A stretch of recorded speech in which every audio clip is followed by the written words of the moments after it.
let's jump into this deep dive. That's good. This article, it's called 12 Things to Let Go of in Life for Happiness and Inner Peace from Nutrunity UK. It really got me thinking. I'm always looking for those practical tips and tricks for, well, greater happiness and inner peace. And this article really lays it out.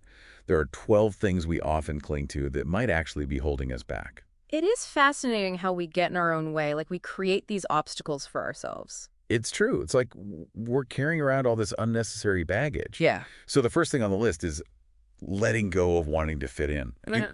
We all want to belong, right? Absolutely. But the article makes this point about how this need to fit in can backfire. Yeah, well, it's like this, we're hardwired for connection, right? Our ancestors relied on community. It was survival, safety, sharing resources. Makes sense. But in today's world, that instinct can lead us astray, and we can kind of lose ourselves. It's almost like instead of being worried about being ostracized from the tribe and left to fend for ourselves against saber-toothed tigers, we're stressing about getting likes on social media or fitting in with a certain group. Right, exactly. And that constant striving for external validation, it just erodes our authenticity. We start shaping ourselves to meet other people's expectations instead of embracing our own unique qualities. And ultimately, I think that just chips away at our self-confidence. I've definitely been there trying so hard to be someone I'm not, just to be accepted. And it just left me feeling empty, disconnected, like I was living someone else's life. It makes sense, though, when you think about it. When we're not living in alignment with our core values, it creates this dissonance within us. So what's the solution? How do we break free? Well, their article's advice is to focus on finding your tribe, people who appreciate you for who you are, not who you think you should be. I love that. Let your freak flag fly. Exactly. And it starts with knowing yourself, your core values, what matters to you. And when you live authentically, you naturally attract like-minded people. Okay, so let's move on to the next point. Letting go of negative self-talk. Be honest. How often do you criticize yourself?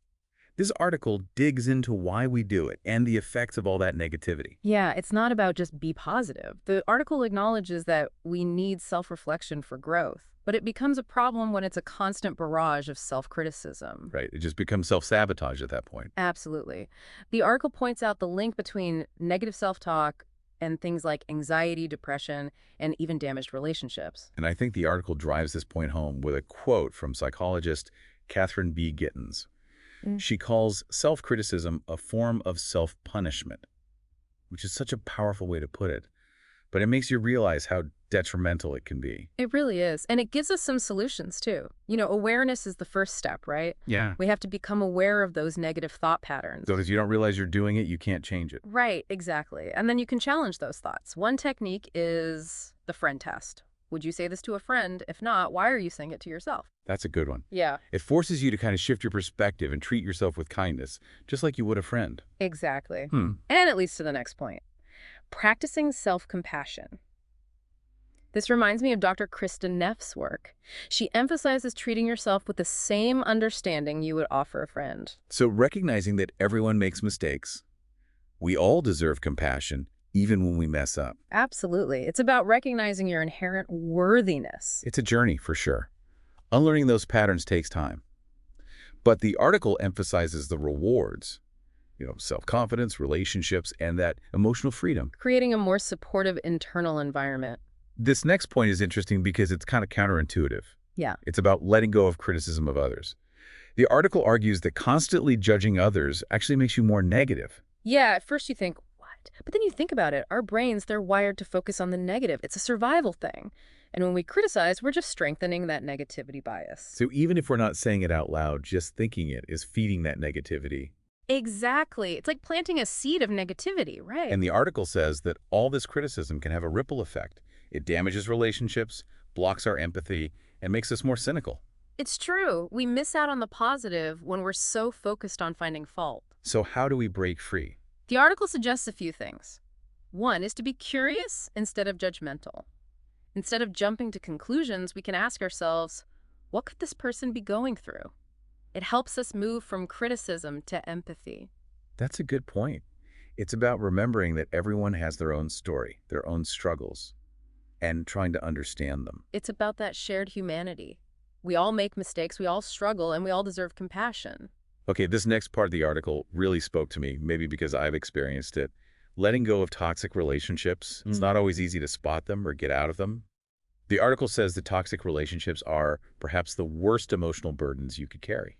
And it's true. They really can affect our whole lives, leaving us drained, anxious, and questioning ourselves. It does a great job of explaining what a toxic relationship actually is, because it's not just the obvious stuff like abuse.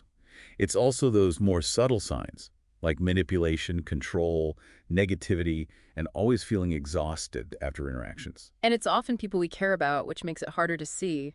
The article talks about gaslighting specifically, which is such a sneaky form of manipulation. That term, by the way, comes from a 1944 film called Gaslight, where a husband manipulates his wife into thinking she's going crazy. It's a chilling example, and unfortunately it happens. Gaslighting is about distorting someone's reality, making them question their sanity. And the article points out that control is a key element here. Because if you can make someone doubt their own judgment, they become more dependent on you, right? Exactly. It creates this vicious cycle where the victim becomes more isolated and vulnerable. It makes it so much harder for them to recognize the abuse and leave. Some of the signs of gaslighting the article lists are really alarming. Things like constantly questioning yourself, feeling too sensitive, apologizing all the time, and even feeling like you're losing your mind. It's crucial to remember that if you're experiencing any of these things, it's not your fault. This is abuse, and it's never okay. So if we find ourselves in this situation, what can we do? The article offers some guidance. The first step is acknowledging the problem, recognizing that it's manipulative and abusive. And it talks about reaching out for support, talking to friends, family, or a therapist who can offer validation and guidance. It also suggests keeping a record of incidents to help ground you in reality. And setting boundaries is key, right? Maybe limiting contact or even cutting off contact completely. Ultimately, the article says that letting go of toxic relationships is an act of self-love. It might be painful, but it opens the door to healthier connections. That was a lot, wasn't it? We covered a lot of ground in this first section of the article, but there's so much more to explore. Join us for part 2, where we'll continue our deep dive into the 12 things to let go of in life for happiness and inner peace. You know, it's interesting how these 12 things all connect. Letting go of toxic relationships, for example, can really open you up to being more authentic and less worried about fitting in. It's true. They do build on each other. If you're in a toxic relationship, it's hard to have self-compassion or silence that inner critic. So this next point is letting go of the fear of failure. I think we've all been there, letting that fear hold us back. Oh, absolutely. It's like a wall keeping us stuck.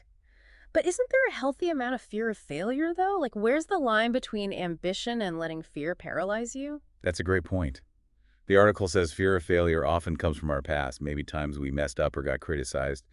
And it says failure is just part of life, you know? It's how we grow. It's interesting how the article says to look at failure differently. Instead of seeing it as bad, see it as a chance to learn. I like that I learned instead of I failed. Yeah, it's like those setbacks are steps to success. And everyone fails, right? Even the most successful people. Oh, for sure. A lot of them say those failures were important to their success. Okay, next is letting go of emotional baggage.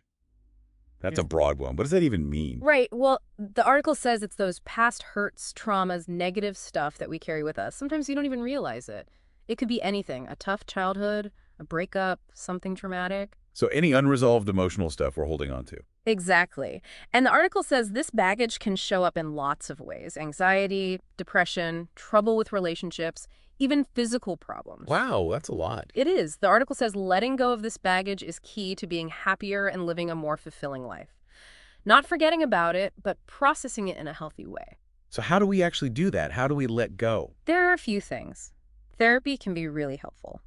A therapist can give you a safe place to work through those hurts and learn how to cope. That makes sense.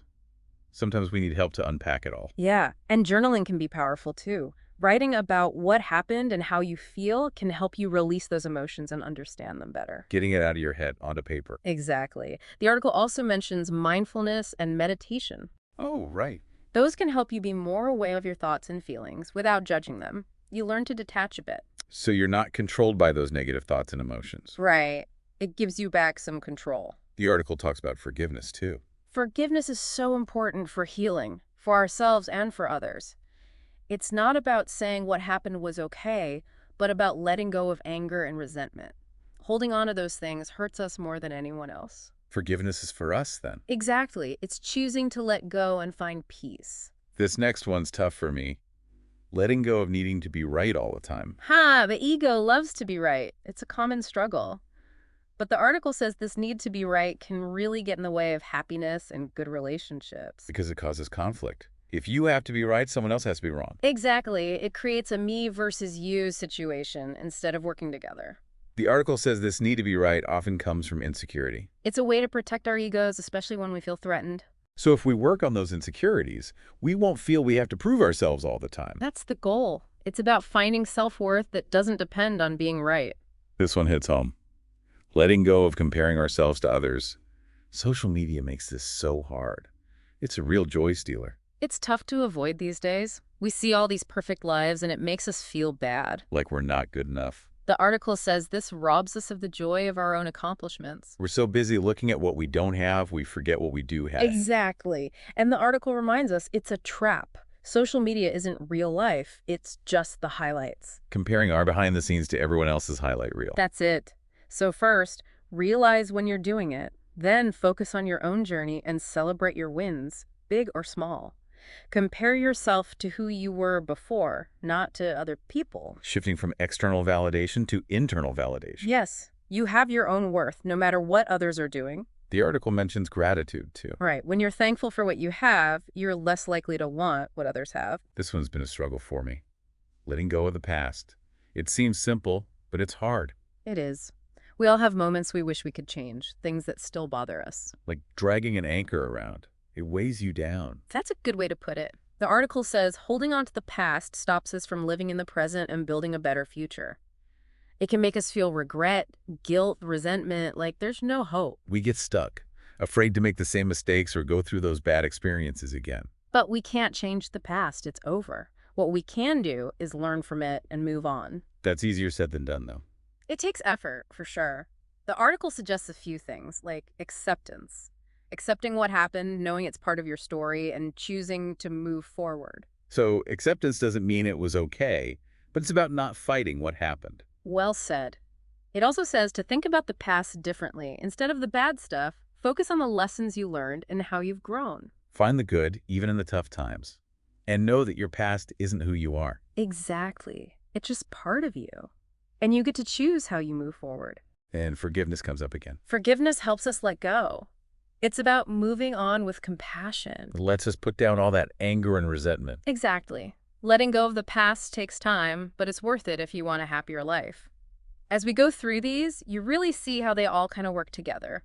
Letting go of one thing can make it easier to let go of another. It's like unraveling a knot, right? It is, like they're all connected.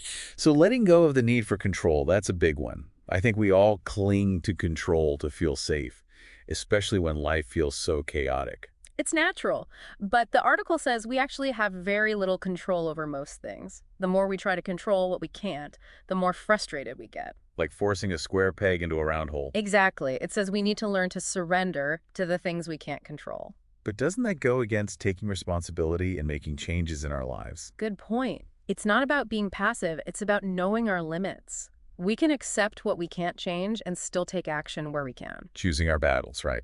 Yes. Focus on what you can influence your actions, thoughts, responses. That's where you have power. The article talks about trust, too. Right. Surrendering control means trusting. Trusting yourself, trusting that life unfolds as it should, maybe even trusting in something bigger than yourself. Having faith that things will work out, even if we don't see how. It's embracing the unknown. Sometimes the best things happen when we let go. Letting go of control, letting life flow, trusting the journey. Okay, this one's interesting. Letting go of material possessions. It seems odd in a world where we're told buying things will make us happy. It's easy to believe that. But the article says real happiness isn't about what you own, but who you are. It's about how you connect with the world. Experiences, relationships, memories, making a difference. Exactly. Clinging to stuff can weigh us down, clutter, debt, always wanting more. It doesn't really satisfy us in the end. The things you own end up owning you. So true. The article says to simplify, declutter your home and your mind. Focus on what matters. Appreciate what you have, not what you want. Yes. True wealth isn't stuff. It's relationships, experiences, and giving back. Last one, letting go of limiting beliefs.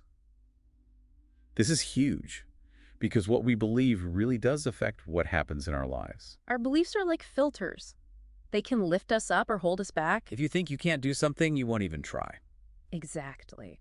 A self-fulfilling prophecy. The article says to really look at your beliefs, challenge the ones that limit you, and choose beliefs that support your growth. How do we even know what those beliefs are, though? They can be hard to see. They can listen to how you talk to yourself. What negative things do you always say? What fears and doubts stop you? Things like, I'm not good enough, or I could never do that. Yeah. Once you see those beliefs, you can challenge them. Ask yourself, is this true? What's the proof? Where did this belief even come from? So questioning those beliefs and realizing they might be based on old stuff that doesn't matter anymore. And once you start to let go of those limiting beliefs, you can replace them with better ones. So instead of I'm bad at public speaking, it's I can learn and become a confident speaker. Changing from limitation to possibility, it opens you up to so much more. Letting go of those beliefs is about recognizing how powerful our thoughts are. We can create a reality that reflects our true potential. It's about taking control and living a life that's truly yours. This deep dive was amazing. So much great information. It really makes you think about the things that keep us from being happy and finding peace. What really stood out to you from these 12 things? It's incredible how holding on to things, whether it's stuff, past hurts, or needing to be right, can actually prevent us from really living. I think letting go of comparing myself to others is something I need to work on. It's a real trap. It is, and social media doesn't help. But focusing on your own journey and being grateful makes a huge difference. This was just a glimpse of what this article has to offer. If you want to learn more about all 12 things, check out the link in the show notes. Until next time, happy letting go.